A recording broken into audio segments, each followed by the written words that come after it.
दोस्तों, कभी कभी ज़िंदगी में इंसान का सबसे बड़ा दुश्मन उसका अपना सबसे करीबी निकल आता है। शराब का नशा और वासना का नशा दोनों अगर पति पत्नी की ज़िंदगी में आ जाए तो समझ लीजिए उनका घर टूटना तय है। दोस्तों, आज की ये कहानी भी कुछ ऐसा ही है, जहां एक पति शराब में डूबा रहता था और पत्नी अपने पति के सबसे करीबी दोस्त की बाहों में। आखिरकार वही दोस्त और वही पत्नी मिलकर पति को कंकाल में बदल देते हैं। तो दोस्तों, क्या था इस हत्याकांड का राज? कैसे बना प्यार पाप और कैसे टूटा विश्वास? तो दोस्तों नमस्कार, प्रणाम, आदाब और सत श्री अकाल। मैं हूं आपके साथ अभय और आप देख रहे हैं दोस्तों सच्ची घटना। दोस्तों, कसम से ये कहानी शुरू से लेकर अंत तक देखोगे, सुनोगे, समझोगे तो आपका भी पैरों से तले दोस्तों ज़मीन खिसक जाएगी। दोस्तों, ज़िंदगी हर दिन हमें नई नई कहानियाँ से रूबरू कराती है।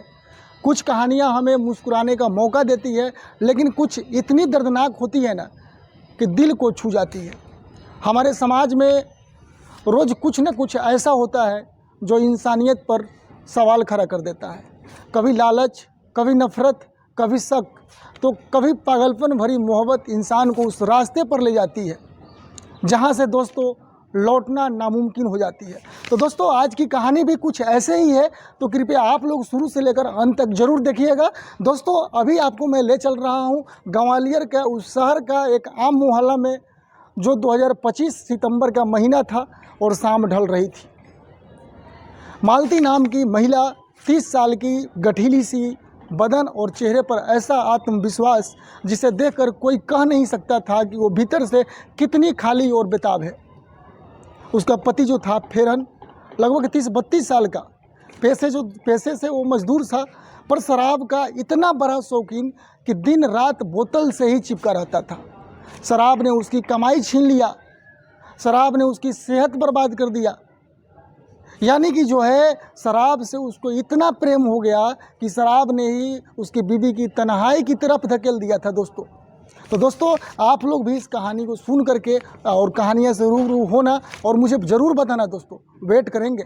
दोस्तों, पति की गैर मौजूदगी, अकेली रातें, अधूरी ख्वाहिश, यही सब मालती को जो है अब धीरे धीरे जो है भटकाने लग गया। एक दिन मालती बाज़ार से घर के लिए सामान लेकर वापस लौट रही थी, तेज़ कदमों से चल रही थी। तभी पीछे से साइकिल की घंटी बजती है और वो भी बोल रहा, अरे बहन जी, इतनी जल्दी में कहाँ जा रही हो?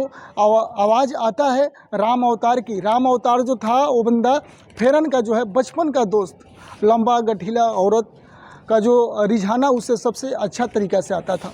मालती ने हल्की मुस्कान दी कि मैं घर जा रही हूँ, देर हो रही हूँ। राम अवतार ने साइकिल रोक दी, बोला मैं छोड़ देता हूँ, सामान भी भारी लग रहा होगा, मैं पहुंचा देता हूं। मतलब कि जो है अपने दोस्त के पत्नी से ये सारे बात किए रास्ते में। पहली बार था जब मालती ने अपने पति की दोस्त की आंखों में अलग चमक देखी, और पहली बार था जब मालती का दिल अजीब तरह से धड़कने लगा। तो दोस्तों, अब शुरुआत होती है उस अवैध संबंध के रिश्ते, जिसका पति शराब में इतना पागल हो चुका था कि बीवी का नज़र ही नहीं आता था। दोस्तों, धीरे धीरे ये छोटी छोटी मददें नज़दीकियाँ में अब बदलने लग गई। राम अवतार जब भी आता, फेरन शराब पीकर या तो सोया रहता या फिर बाहर दोस्तों के साथ जो है दारू के ठेके पर मिलता। और उस वक्त घर के अंदर जो है मालती और राम अवतार की जो है नज़दीकियाँ ज़्यादा बढ़ने लगी। दोस्तों, किसी भी औरत को क्या चाहिए? उसका पति सही होनी चाहिए, उसकी हर ख्वाहिश पूरा करना चाहिए। लेकिन जो था किचन में अब बर्तन धोते हुए मालती और पीछे से आकर उसका हाथ पकड़ लेना, मतलब कि कभी पानी भरते वक्त छेड़ देना, कभी बाज़ार से कुछ खास गिफ्ट ला देना, मतलब कि दोनों के बीच इतना नज़दीकियाँ हो गई दोस्तों कि एकदम जो है देवर भाभी की तरह करने लग गया। शुरू में मालती ने रोकने की पूरी कोशिश की, मगर फिर तनहा रातें, वही अधूरी ख्वाहिश, औरत कब भाग जाए कहा नहीं जा सकता दोस्तों पूरी तरह से राम अवतार की बाहों में जो है अब समा चुकी थी। राम अवतार के प्यार में इतनी पागल हो चुकी थी कि अपनी पति। दोस्तों, रातें जब फेरन की सांसों में जो है शराब की बदबू होती और ठीक बगल में जो है उसकी बीवी और उसका दोस्त वासना की जो है आग में जल रहे होते थे। मतलब कि जो है इतना अपने पति की फ़ायदा उठाया कि जो है वो दारू के चक्कर में अपनी बीवी के भूल गई थी। दोस्तों मालती के लिए अब सिर्फ एक रिश्ता नहीं रहा बल्कि उसका नासा बन चुका था। और जो दोस्तों इस प्रकार वो नासा बन गया कि दोनों का अब जो है मर्डर का प्लान, दोनों आपस में मर्डर का प्लान बना लिया। लेकिन हर बार जब फेरन शराबी हालत में बिस्तर पर पड़ा रहता तो मालती के दिल में एक खटक उठती दोस्तों कि अगर ये जाग गया, अगर ये सब पता चल गया तो फिर क्या होगा। मतलब दोस्तों राम अवतार ने कहा डरने की ज़रूरत नहीं है, एक दिन इस मुसीबत को हमेशा के लिए अब ख़त्म कर देंगे। और वहीं से शुरू हुआ कत्ल का वो प्लान जो आप लोग कभी सुने नहीं होंगे और न कभी सोचे होंगे। तो दोस्तों आप लोग भी अगर देख रहे हैं तो कसम से रियल बता रहा हूँ दोस्तों, अगर आप लोग शुरू से अगर अंत तक यहाँ तक देख रहे हैं तो आप लोग कमेंट में मुझे ज़रूर बताइएगा। सितंबर की वो काली रात फेरन फिर से ठेके से शराब पीकर लौटा था। हाथ कांप रहा था और जुबान जो है लड़खड़ा रहा था। मालती खाना दे, उसने बदबुदाते हुए कहा और चरपराई पर जो है गिर पड़ा। लेकिन मालती ने राम अवतार को इशारा किया, दरवाज़ा बंद हुआ और कमरे में जो है सन्नाटा छा गया। दोस्तों राम अवतार और उसकी बीवी जो था, उसकी दोस्त की बीवी, उसके साथ फिर अवैध संबंध बना। राम अवतार ने रस्सी उठाई और मालती ने फेरन के हाथ पैर दबा दिए। फेरन नींद और शराब के नशे में ज़्यादा विरोध भी बेचारा के नहीं कर पाया। बेचारा कि उस मासूमियत के नाम पर उसका तो सबसे पहले फ़ायदा उठाया और उसके बाद उसके साथ जो है दोनों ने मिलकर उसको गला घोंट दिया। कुछ ही मिनटों में जो है फेरन की अब सांसें थम चुकी थी। शराब ने जिस शरीर को कमज़ोर किया था, वासना ने उसे अब कंकाल बना दिया था। अब दोस्तों अब बेचारा वो मर चुका था, लेकिन जो है लाश को छुपाने का जो साजिश था, अब वो लाश से जो है धीरे धीरे बदबू फैलने लग गई।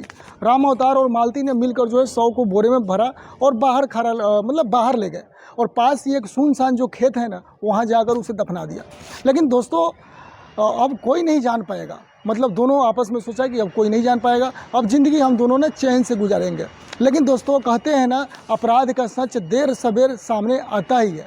और वही हुआ दोस्तों, शक का सुई गाँव वाले पर गई कि भाई फेरन कई दिन तक घर नहीं आ रहा है। मतलब दोस्तों गांव में अगर कोई रहता है तो स्वाभाविक है भाई, जब गांव में है अगर 1-2 दिन नहीं रहेगा तो ज़रूर पूछेगा भाई कहाँ। पड़ोसी पूछने लगा, अरे बहन जी आपके पति कहाँ गए। मालती बहाने बनाती, नशे में कहीं चले गए होंगे, वापस आ जाएंगे। लेकिन मोहल्ले वाले को जो है ना धीरे धीरे पूरा शक होने लग गया, क्योंकि वो एक तो सबसे पहले दारू ज़्यादा पीता था और अपनी पत्नी पर जो है नज़र भी नहीं रखता था। किसी ने इस बात को भनक से पुलिस में शिकायत करी, पुलिस आई और पूछताछ हुई। मालती बार बार वही झूठ दोहराती रही, लेकिन उसकी आंखों का जो डर, उसकी आवाज़ का कांपना और सब कुछ बयान कर रहा था दोस्तों। तो दोस्तों पुलिस की जो चालाकी और पुलिस का जो छानबीन हुई, उससे जो है सबूत इकट्ठा हुई। पुलिस ने मालती और राम अवतार दोनों को जो है अलग अलग चैम्बर में ले जाकर पूछताछ किया और बुलाया। लेकिन कहते हैं ना, सच जो है दोस्तों एक न एक दिन सामने आना ही है। शुरू में दोनों ने इनकार कर दिया, लेकिन जब पुलिस ने सबूतों के बारे में बताया तो और कड़ी सकत की, तो आखिरकार सच बाहर आ ही गया। दोस्तों कहते हैं अगर आप किसी के साथ गलत अफेयर में हो तो उसे जान से मत मारो। दोस्तों जान मारने के बाद जो है वो पता चल ही जाता है। और राम अवतार लास्ट में हाँ बोला कि हमने मिलकर फेरन का कत्ल किया है और उसकी शराब की लत ने हमारी ज़िंदगी ख़राब कर दी थी और हम साथ रहना चाहते थे। दोस्तों उस लेडीज़ भी कितना बेशरम थी जो अपने पति को छोड़ करके अपने पति को तो सबसे पहले मारा, धोखा दिया। अब जो है पुलिस ने दोनों को गिरफ्तार किया। गांव वाले जो है अब सन्न रह गए। जिसकी पत्नी को घर की इज्जत समझा जाता है, वही पत्नी पति की मौत की वजह बनी। और जिस दिन दोस्तों की भाई माना जाता है, वही दोस्त कत्ल का साथी निकल गया। तो दोस्तों आप लोग भी सेफ रहना और सचेत रहना, क्योंकि आजकल के ज़माना इतना ख़तरनाक हो चुका है कि समझ नहीं आता है दोस्तों। कहते हैं ना, नशा चाहे शराब का हो या वासना का, अंजाम हमेशा बर्बादी होती है। तो दोस्तों आज की कहानी से आप लोगों को क्या सीख मिलती है? फेरन का गुनाह ये था कि उसने शराब को अपनी ज़िंदगी बना लिया था, लेकिन दोस्तों मालती का गुनाह ये था कि उसने अपनी तन्हाई का इलाज से बेवफाई किया। और राम अवतार का गुनाह ये था कि उसने दोस्ती की आड़ में जो है खंजर घोंप दिया। तो दोस्तों आज का ये थी सच्ची घटना, जो आज दोनों जो है जेल की सलाखों के पीछे है। मालती और राम अवतार अपने पापों का सज़ा काट रहे हैं दोस्तों। और फेरन मिट्टी में मिल चुका है बिल्कुल बुरी तरीक़ा से। अब बेचारा के यही होती है दोस्तों ज़िंदगी। हमें कहे स्टार्टिंग में, ज़िंदगी हमें हर दिन कुछ न कुछ इंसानियत और सीख दे के जाती है। तो दोस्तों ये थी गवरिया की सच्ची घटना, पति की सेज पर यार का धमाल। दोस्तों, अगर आपको लगता है कि ये कहानी जो है समाज को चेतावनी देती है तो इस वीडियो को एक लाइक और एक शेयर जरूर करें। और आप लोग कहाँ से हमारे वीडियो को देख रहे हैं एक बार कमेंट बॉक्स में ज़रूर बताइए। दोस्तों, मैं हूं अभय और आप देख रहे हैं दोस्तों सच्ची घटना। दोस्तों, फिर मिलेंगे एक और सच्ची घटना के साथ। तब तक के लिए दोस्तों याद रखिए, भरोसा सोच समझ के करना, क्योंकि धोखा अक्सर सबसे करीब से ही मिलता है, बाहरी को क्या पता है दोस्तों। इसलिए दोस्तों फिर मिलेंगे कल रात 8 बजे। जब तक के लिए दोस्तों नमस्ते, प्रणाम।